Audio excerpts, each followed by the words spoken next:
dukes up. Put your motherfucking dukes up. Put your motherfucking dukes up. Put your motherfucking dukes up. Put your dukes up. Put your dukes up. Put your motherfucking dukes up. Put your motherfucking dukes up. Put your motherfucking dukes up. Put your dukes up. Put your dukes up.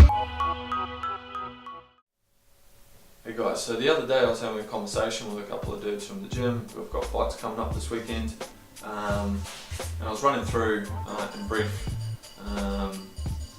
some strategies that I've used in the past that have worked for me to help kind of bring myself down out of a really heightened state, that kind of fight or flight, kind of primal state, back down into a space where I find I'm better equipped to think rationally and analyse and exercise fight IQ, if you would. And in doing that, they committed to me that they found that quite useful. So this is something I thought that might be worth sharing. I want to explore this using this graph behind me here, which is got to represent a model of escalation. Now, a model of escalation, what do we talk? What's escalating? Well, what's escalating is our own physiological and psychological response to conflict or to threat or to loss, which I went over in the last video with the elephant in the right eulogy. And I'm going to use this graph, which you might find a useful tool to help recognise the own stages in your escalation, and some signs that might indicate that you're heading up that path. Hope to offer some strategies to help kind of bring you back down into that opportune space, and explain some of the nuances in terms of going through this process. So you see behind me here, I've drawn this beautiful little graph.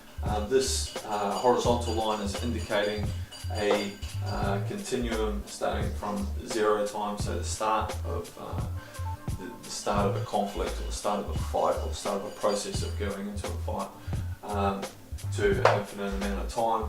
Here, this is going to represent our escalation. So the bottom point will represent the baseline when you wake up, when you get out of bed, to the end scale panic stations.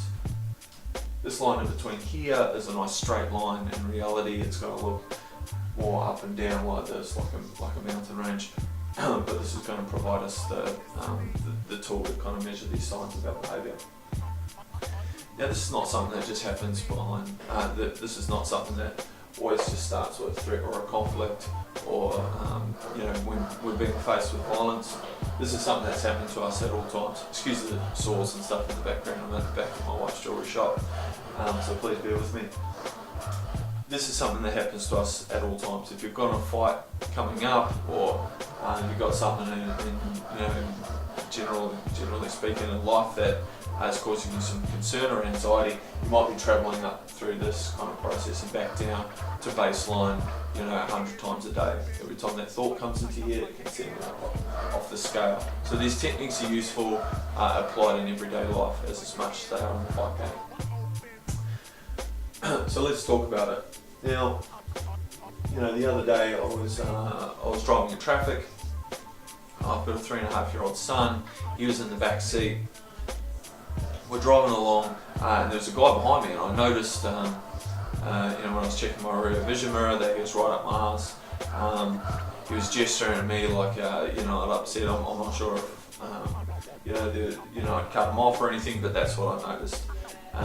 He overtook me coming up to quite a busy intersection, kind of eyeballed me as he went off. I was like, yeah, alright, fuck yeah. He pulled in front of me.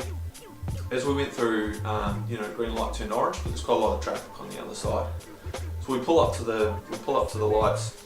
He stops with about a car and a half width length in front of him on the line, which left me out in the intersection, so oncoming traffic. Now, what's in the back of the car? Well, my 3.5-year-old son. So for me, there's a trigger point that might send me, and probably everybody else, up a model of escalation. I do have that I sat in the car. I didn't get out and engage in anything, but it still sent me up this. One of the first things that I notice when I get angry is there's a bit of a physiological change in my body, and it's something I can't mask. Going back to use the elephant and the rider metaphor, it's my elephant reacting before that, my rider. the temperature, the heat in my body changes. I notice my cheeks flush, top of my ears go red. So things start happening to my body temp. I noticed that my hands were gripping the steering wheel, that my knuckles were quite white, so my fists were clenching. I was starting to kick into more of a fight or flight response. So your brain's in doing that is gearing you up for combat, or to protect yourself or to flee. So you start to lose kind of finer motor skills of your fingers. Even if you think when your home alarm's gone off when you're trying to put in the PIN code and your fingers don't quite do what they want you to do, you're not quite pushing the buttons, or you've tried to make a 000 phone call and you've hit every number but zero. That's what's happening. It's feeding it to motor muscle groups. Clenching your fist is part of that response. So my body language is changing. Not only my body language, but even though my 3.5-year-old son was in the car, there may have been some expletives. So language and your tone. And it's not only tone, it's also volume. So if you can think about a time that you've been in an argument, or that, let's come back to the fighting metaphor, that you're talking to maybe a fighter at the back, and you notice that the voice is quite high pitched, talking very fast, speeding, they might be using more swearing than usual, their leg might be shaking, their hands are shaking. This is all part of this process, and an indication that they're getting up a model of escalation. So it's a way of identifying kind of where they're at.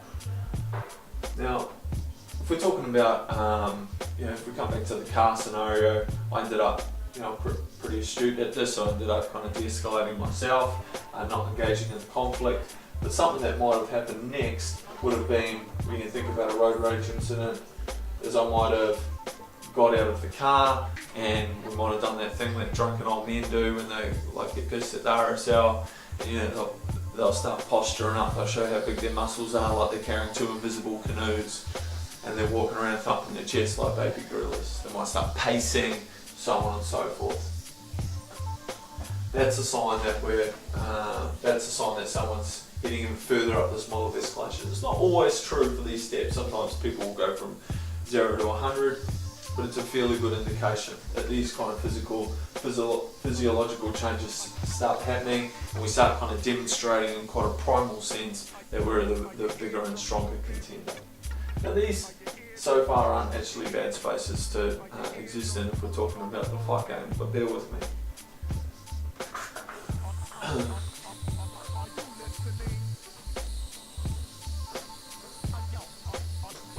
The next kind of want, if we're talking about a conflict situation, this kind of want after posturing, afterward people have kind of squared off, they're eyeballing one another, tends to become physical, doesn't it? And that tends to be out of an intent to injure or to engage, to be angry. And that's not all the while bad if we're talking about the fight game, because it's still under control. But at the end of the day, we don't want to be driven too much by anger. We don't want to be misguided by our emotions. We want to be G'd up enough that we want to be in the fight, but we don't want to be overrun by our anger to seek revenge for a punch. We want to be analytical and rational and proceeding with our game plan. But it's not all the while too bad. It's when we start getting up above this point, and if you can think about a time that you've been really pissed off, or engaged in a conflict outside of the ring or the gym, and you start getting up into this hemisphere, or you can think of a time that you've seen others engaged in it, when things like weapons start becoming involved, when you start thinking about times where you've seen a movie and there might have been deaths occur as a result of those things. Something starts happening up in this hemisphere up here, up in this hemisphere. And what is that? Well, if we sought to kind of unpack what the psychological changes that are can occur up in this kind of hemisphere in a while of escalation. You might have heard the terms like tunnel vision chucked around. Tunnel vision, where you're only seeing part of the picture.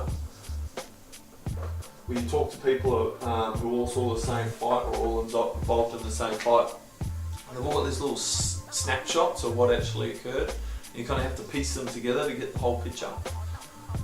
That's a really primal response. You get in, you tune in only on the threat. It tends to be headhunting. Human beings tend to seek out the face. We're headhunting, and that's all that we see. That's why when you see two drunk old men get drunk in the pub, they start swinging haymakers at each other's heads. That's why there's no technique going. They just want to knock that block off. They're completely intent on that. That's what would keep us safe if we're out running around in the jungle. All we want to see is the lion, so we can respond only to that threat. But it blocks out all the peripheral things. Some of the other peripheral things that start getting blocked out is sound. So auditory exclusion. Gotta spell it right. Auditory exclusion. Now, why is that important? Well, in the fight game, obviously, if we have our corner, which we're hoping that they showed up, we want to hear instructions. We want to be able to hear the referee. We don't want to be existing completely in our head, completely within this primal state up here. We don't want tunnel vision. We want to be able to see the whole picture. We want to be able to see his legs coming. We want to be situationally aware of where we're going within the ring or the cage. We want to be able to hear our corner and be able to make rational, informed, analytical decisions. The other thing that can happen when we're up in this space, when all that adrenaline is just coursing through our body, is we burn up a lot of energy. If you've had a few fights and you can remember the first time you got into the ring, you've been thinking about it for a couple of weeks. You've probably gone up and through this process in the privacy of your own home or on the way home from the gym, 100 times. Every time you think about it, you're using up some energy because of the adrenaline. There's the pre-match suspense and anxiety. You get into the ring and you're in top neck, but you find that you're gassed after 30 seconds. That's what adrenaline can do to us. If we exist too much within this space, we're going to burn too much of our energy too soon. It's like burning a rocket ship on, fueling a rocket ship on 2 litres of fuel. So then I guess what we're talking about is there's an opportune space to exist in. We want to be G'd up enough that we want to be there, and that we're focused and that we're tuned in. We harness a little bit of this adrenaline, but we want to exist more down in this hemisphere where we can be rational and not use too much gas. But what if we recognise in ourselves or in others that we're existing up in this hemisphere? What are some things that we can do? Well, for tunnel vision, we need to get the focus off the threat or the opponent in most cases, and bring it back to us. Having a different look, having a different face can automatically start this de-escalation process, especially when they look at us. We're nice and calm, we're assertive. If anyone who's watched a bit of shit TV in America, there's a guy, Caesar Milan, a dog trainer, and he's got this awesome quote: calm, assertive pack leaders make calm, submissive pack followers. And it's true for dogs, but it's true for human beings as well. A calm, assertive person is the person who we follow when we're operating up in this hemisphere. When everyone's in panic stations, they'll tend to follow the calm, assertive pack leader. So if you can get the vision back over to you in your corner, say, hey, calm down, game plan, breathing, let's go. Especially if they're coming back to sit down in the corner, it's getting their focus on you. Look at me, breathe, and start that process of bringing them back down. Breathing's a great exercise, and this is something that I use for myself at any time when I'm noticing that I've got adrenaline in my body. I use it as an anger management strategy. I used to use it in the security industry. I use it in the fight game. When I'm existing up in this really heady space, I want to bring myself back down into my body. Then I'll take a couple of deep breaths in through my nose, in count of 4, and out through my mouth on 2. if I only takes a couple of those and just concentrate on that breathing, I'll come down out of this space, down into a more kind of rational space.